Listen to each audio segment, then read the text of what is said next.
तो कांग्रेस भी सजग होगी, राजद भी सजग होगा। 6 महीना में प्रधानमंत्री और अमित शाह को पूरे देश में सबसे ज्यादा प्यार बिहार से ही हो जाएगा। अमित शाह बिहार के बारे में कितना सूचित हैं, कितना जानकारी है। बिहार में अभी बीपीएससी के बच्चों पर लाठी चली तो अमित शाह कहाँ थे? नमस्कार दर्शकों, स्वागत है आप सभी का निष्कर्ष भारत पर। मैं रत्नेश पांडे। अमित शाह का कार्यक्रम बिहार में होने जा रहा है और इस यात्रा से पहले प्रशांत किशोर ने एक बड़ा दावा दे दिया है। साथ ही साथ कांग्रेस की यात्रा पर भी प्रशांत किशोर ने तंज कस दिया। अमित शाह के बिहार आने के पहले ही प्रशांत किशोर ने एक ऐसा खुलासा किया है जिससे भारतीय जनता पार्टी चिंता में आ जाएगी। बीजेपी कहीं ना कहीं प्रशांत किशोर के दावे से टेंशन में आ सकती है। प्रशांत किशोर ने कहा है कि भाई नरेंद्र मोदी और अमित शाह का प्यार बिहार के प्रति ज्यादा उमड़ेगा क्योंकि विधानसभा का चुनाव है। इसके पहले बिहार उनको याद नहीं आता था, पलायन बेरोजगारी की बात नहीं करते थे, लेकिन अब वो खूब करेंगे, जनता को रिझाएंगे और वोट लेकर फिर चले जाएंगे। लेकिन इस बार बिहार की जनता समझ चुकी है। प्रशांत किशोर ने कांग्रेस की यात्रा पर भी तंज कसा है। क्या कह रहे हैं, तमाम बयानों को हम आपको सुना देते हैं। आश्चर्य की बात यह है कि 40 वर्ष उनको लग गया ये जानने समझने में। भाई कांग्रेस तो 1985 में बिहार को में रूलिंग पार्टी थी, तो 85 से 2025 मतलब 40 वर्ष हो गया। 40 वर्ष के बाद ही सही अगर हम लोग के प्रयास से कांग्रेस जग जाए या कोई दूसरा दल जग जाए, यही तो ताकत हम आपको बता रहे हैं कि जन स्वराज के आने से बिहार नहीं सुधरेगा। जन स्वराज के आने से यहाँ लोकतंत्र जिंदा होगा। सारी पार्टियों पर यह दबाव होगा कि हम काम नहीं करेंगे तो हमको जनता वोट नहीं देगी। तो कांग्रेस भी सजग होगी, राजद भी सजग होगा। राजद भी मुसलमानों को जो बंधुआ मजदूर समझता है वो नहीं समझेगा। नीतीश भाजपा भी हिंदू समाज के जिन लोगों को अपना बंधुआ मजदूर समझते हैं कि लालू के डर से हम ही को वोट देगा, वो लोग भी डरेंगे। तो ओवरऑल बिहार का फायदा होगा। जन स्वराज करे ना करे, जन स्वराज के इस प्रयास से बिहार के लोगों का, बिहार की व्यवस्था का सुधार होना ही होना है। क्योंकि सब राजनीतिक दल जब कंपटीशन होगा तो सारे राजनीतिक दल सजग होंगे, सब लोग प्रयास करेंगे, सबके कार्यकर्ता जमीन पर उतरेंगे। तो अगर राजनीतिक दलों के कार्यकर्ता नेता जनता के बीच में जाते हैं तो फायदा तो जनता का है, बिहार की जनता का है।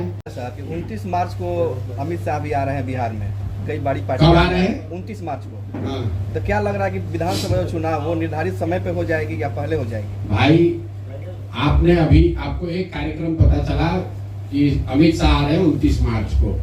हम आपको बिना उनके कार्यक्रम के जाने हुए बता देते हैं कि अगले 6 महीना में प्रधानमंत्री और अमित शाह को पूरे देश में सबसे ज्यादा प्यार बिहार से ही हो जाएगा। सारी योजनाओं की घोषणा बिहार से ही होगी। बजट अब बिहार के लिए ही बनेगा। किसान निधि का बटन जो प्रधानमंत्री को दबाना है वो भी आके बिहार से दबाएंगे। नवंबर के बाद फिर अगले चुनाव तक भूल जाएंगे। तो इसमें नई बात क्या है? अमित शाह बिहार के बारे में कितना सूचित हैं, कितना जानकारी है। जब वो आएंगे तो आप लोग पत्रकार वार्ता कीजिएगा, हमसे तो आप सवाल पूछ रहे हैं। अमित शाह से पूछिएगा गोपालगंज आ रहे हैं कि कहाँ आ रहे हैं? पटना आ रहे हैं। पटना आ रहे हैं। चलिए पटना आ रहे हैं तो पटना के पत्रकारों को पूछिएगा कि कितना बिहार में जिला है यही बताइए, कै गो जिला है ये बताइए। बिहार में अभी बीपीएससी के बच्चों पर लाठी चली तो अमित शाह कहाँ थे? गुजरात में अगर किसी बच्चे पर लाठी चल जाए तो प्रधानमंत्री और गृह मंत्री वहां तुरंत पहुंच जाएंगे।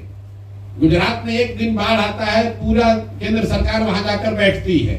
बिहार में हर साल बाढ़ आता है, कोई सुध लेने नहीं आता है। आपने अमित शाह मोदी का कोई बयान सुना? आप यहाँ चीनी मिल पर कुछ बोले? यहाँ के बिहार के लोग जो जाकर गुजरात में मजदूरी कर रहे हैं उस पर बोले जरा अमित शाह। अमित शाह जी से इतना मैं आग्रह करूंगा कि जो गुजरात में बिहार के लड़के गए हैं मजदूरी करने, जितना मजदूरी गुजरात के लोगों को मिल रहा है उतना ही मजदूरी खाली आप बिहार के लड़कों को दिलवा दीजिए। फैक्ट्री तो आप जीवन भर लगा नहीं, आप लोगों से 12 साल हो गए।